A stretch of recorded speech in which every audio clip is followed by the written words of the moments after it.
ఉన్న బంగారాన్ని విడిపించి ఆ రోజు ఆన్లైన్ రేటుకే మేము కొంటాం. Sharma gold company.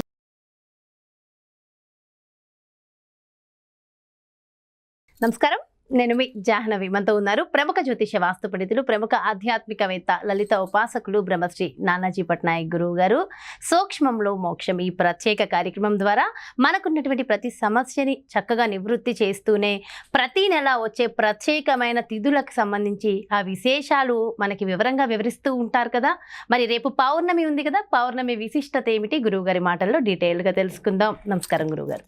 శ్రీమాత్రే నమః.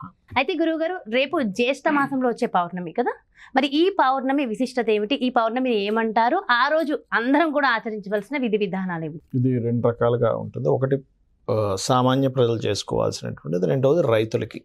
ముఖ్యంగా ఏరువాక పౌర్ణమి అంటారు రైతులకి. అంటే నాగలి ఎడ్లకి పొలానికి పూజ చేస్తారు. అంటే ముఖ్యంగా నాగలికి పూజ చేస్తారు. ఈ రోజు నుంచి మరలా వీళ్ళు ఈ యొక్క విత్తనాలు వేయడం కానివ్వండి, ఈ పంటలకు సంబంధించినవి ప్రారంభిస్తారు. ఎందుకు ఈ రోజు నుంచి ఎందుకు ప్రారంభించాలి అంటే, ఎప్పుడు కూడా పౌర్ణమి చంద్రుడికి ఉండేటువంటి బలం అటువంటిది.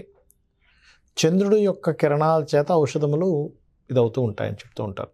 అదేవిధంగా మనం ఏదైనా ఒక ముహూర్తం పెట్టుకునేటప్పుడు కూడా చాలామంది నన్ను అడుగుతూ ఉంటారు, ఏమంటే ఏదైనా మంచి ముహూర్తం అంటే చంద్రుడు బాగున్న రోజు చేసుకోండి అని చెప్తూ ఉంటాను. అంటే రోహిణి నక్షత్రంలో చంద్రుడు ఉన్నప్పుడు కానీ, లేకపోతే చంద్రస్థితి బాగున్నప్పుడు, అంటే పాపకత్తెరలో లేనప్పుడు శుభకత్తెరలో అంటే శుభగ్రహాలతో కలిసి ఉన్నప్పుడు చంద్రుడు, కొన్ని నక్షత్రాలు కూడా చెప్పబడ్డాయి శాస్త్రంలో. ఆ నక్షత్రాల్లో కనుక విత్తనాలు వేసినా, లేకపోతే దానికి సంబంధించిన ఏదైనా ఇప్పుడు మనకి మొక్కలు నాటినా కూడా చక్కగా ఫలకృతం అవుతాయి. ఆ రకంగా అందులో ముఖ్యంగా చాలామంది ఈ మధ్య కూడా నాకు డ్రాగన్ ఫ్రూట్కి సంబంధించినటువంటి ఎవరైనా ఏ టైంలో వేయాలంటే మనకి రోహిణి నక్షత్రంలో వేయండి అంటే వాళ్ళకి బాగా పంట రావడం కూడా జరిగింది. ఓకే, డ్రాగన్ ఫ్రూట్ చూసా.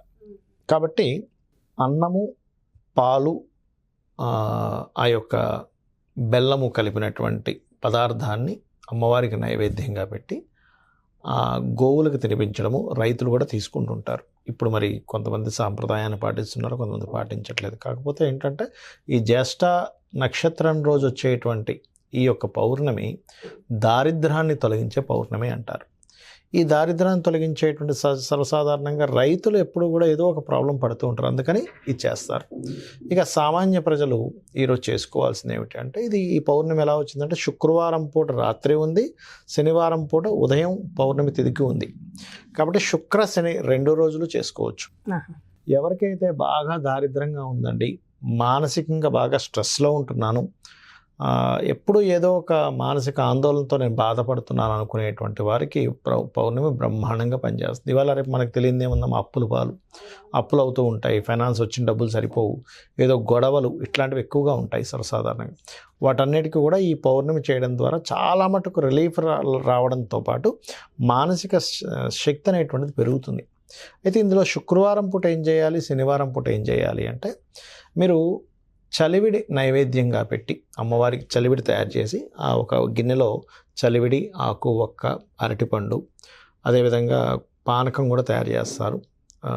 చేసి చంద్రుడికి చూపిస్తూ లలితా సహస్రనామాలు శ్రవణం లేదా పఠనం చేసి, కొంతమందికి అది రాలేదనుకోండి, లలితా సహస్రనామాల్లో శుక్రవారం పూట కనీసం 2 నామాలైనా చేయొచ్చు. అదేమిటి అంటే, ఒకటి మీకు నేను చదవగలను అనుకునే వాళ్ళు లలిత ప్లస్ లక్ష్మీ అష్టోత్తరాలు చదువుకోవాలి శుక్రవారం పూట. దానివల్ల దారిద్ర నాశనము, ధనప్రాప్తి ఉంటుంది. ఫైనాన్షియల్గా గ్రోత్ అనేది దినదినాభివృద్ధిగా వస్తూ ఉంటుంది. అలా చేయలేని వారు కనీసం 2 నామాలైనా చేయొచ్చు. అంటే ఇదంతా ఈ పూజ ఇదంతా చేయలేమండి, కూర్చొని కనీసం ఎక్కడైనా కూర్చొని నేను ఒక 2 నామాలు చదవాలనుకుంటే ఏమిటి అంటే, ఒకటి ఓం ధర్మాధ్యక్ష ధనాధ్యక్ష ధనధాన్య వివర్ధనియే నమః. రెండవది ఓం సంపత్కరీ సమారూఢ సింధుర వ్రజసేవితాయే నమః. ఇచ్చేసుకోవాలి. మరి శనివారం ఏం చేయాలి? శనివారం చేసేటువంటి పూజ విధానం వల్ల 2 రకాల అనుభవాలు ప్రధానంగా మీరు చూస్తారు. ఏమిటది అంటే, కొంతమందికి చూడండి, ఏలినాటి శని నడుస్తుంది లేదా శని మహర్దశ నడుస్తుంది, పనులన్నీ ఆగుతున్నాయి, ఒక్కడు కూడా ముందుకు వెళ్ళట్లేదు, అసలు ఏమిట్రా బాబు నా జీవితం అన్నట్టుగా ఉంది అనుకునేటువంటి వారు బెల్లముతో చేసినటువంటి పదార్థాన్ని శుక్రవారం పూట ఏమో చనిమిడితో పాటు పాయసాన్ని కూడా పెట్టచ్చు. పాయసాన్న ప్రియ అంటారు అమ్మవారిని, కాబట్టి పాయసాన్ని నైవేద్యంగా పెట్టచ్చు. మన ఈ యొక్క శనివారం నాడు గూడాన్నము అంటే బెల్లము కలిపినటువంటి అన్నంతో తయారు చేసినటువంటి ప్రసాదాన్ని అమ్మవారికి సమర్పిస్తూ ఆ రోజు ఎవరైతే ఓం అనాకలిత సాదృశ్య చుబుకశ్రీ విరాజితాయే నమః. అయితే ఈ శనివారం రోజు చేసేటువంటి రోజు ఎవరికైనా కెరీర్ సంబంధించిన ఇష్యూస్ ఉన్నా కూడా ఇంకో నామం ఉంటుంది. అదేమిటి అంటే ఓం మాణిక్య మకుటాకార జానుద్వై విరాజితాయే నమః చేసుకోవచ్చు. ఈ 2 నామాలు చేసినట్లయితే ఒకటి కెరియర్ గ్రోత్ ఉంటుంది, రెండోది ఏలినాడు శని, అష్టమి శని, అర్ధాష్టమి శని ప్రభావం కూడా తగ్గుతుంది. అదేవిధంగా రోగాలు ఉంటాయి కొంతమందికి. అలాంటి వారు ఈ శనివారం పూట ఓం సర్వవ్యాధి ప్రశమని సర్వమృత్యు నివారిణి అగ్రగణ్య చింత్యరూప కలికల్మషనాశిని నమః చేసుకోవచ్చు. అయితే అమ్మవారి నామాలతో పాటు ఇంకొంతమందికి కోరికలు ఉంటాయి. ఏమంటే నాకు ఫలానా కోరిక తీరట్లేదు, కామాక్షి అమ్మవారి అష్టోత్తరాలు, శ్యామల దండకము చదువుకుంటే కూడా బాగుంటుంది. ఇప్పుడు నేను రేపు శుక్రవారం వెళ్తున్నా నేను కామాక్షి అమ్మవారి టెంపుల్. పౌర్ణమి సందర్భంగా వెళ్తున్నాను. అక్కడ విశేషంగా మనకి బుధవారము ఆదివారం చేస్తారు. కంచి కామాక్షి అప్పుడు కూడా వెళ్ళాను. ఇప్పుడు కామాక్షి అమ్మవారి ఆలయానికి వెళ్తున్నా. మీరు అక్కడ గొప్ప విషయం ఏంటంటే అమ్మవారు కళ్ళు కదలడం కనబడుతుంది మీకు. అక్కడ కనబడుతుంది.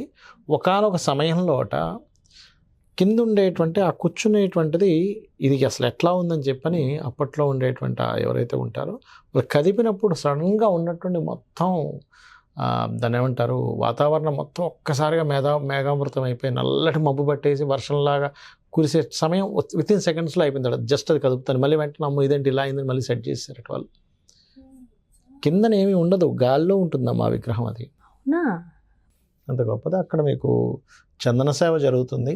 అక్కడికి వెళ్ళిన వాళ్ళకి ఆ ఫలితం కూడా అలాగే ఉంటుంది కదా గురుగారు. నమ్మకంతో వెళ్ళాలి, అమ్మవారి దగ్గరికి వెళ్తున్నాము అనేటువంటి దాంతో.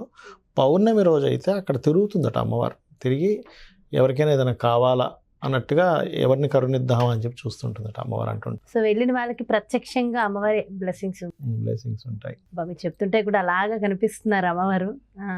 అండ్ ఖచ్చితంగా పౌర్ణమి రోజు పౌర్ణమి చంద్రుడి ముందు మనం ఇవన్నీ చేసుకున్నట్లయితే లలిత చదువుకోవడము, కామాక్షి లేదా ముఖ్యంగా ఏంటంటే లక్ష్మీ అష్టోత్తరం శుక్రవారం పూట చదువుకోవడం చేసినట్లయితే ఖచ్చితంగా దారిద్ర్య నాశనం జరుగుతుంది, గుర్తింపు అనేటువంటిది పెరుగుతుంది. చాలా చాలా వివరంగా వివరించారు. థ్యాంక్ యూ సో మచ్ గురువు గారు. నమస్కారం. శ్రీమాత్రే నమః. చూసారు కదండి, మరి ఇది ఏరువాక పౌర్ణిమ. ఈ పౌర్ణిమ యొక్క విశిష్టత, ఆ రోజు ముఖ్యంగా దరిద్రంతో బాధపడే వాళ్ళు, అంటే అప్పుల బాధతో ఇబ్బంది పడే వాళ్ళకి ఖచ్చితమైన రోజు ఈ మహా పౌర్ణిమ, ఏరువాక పౌర్ణిమ.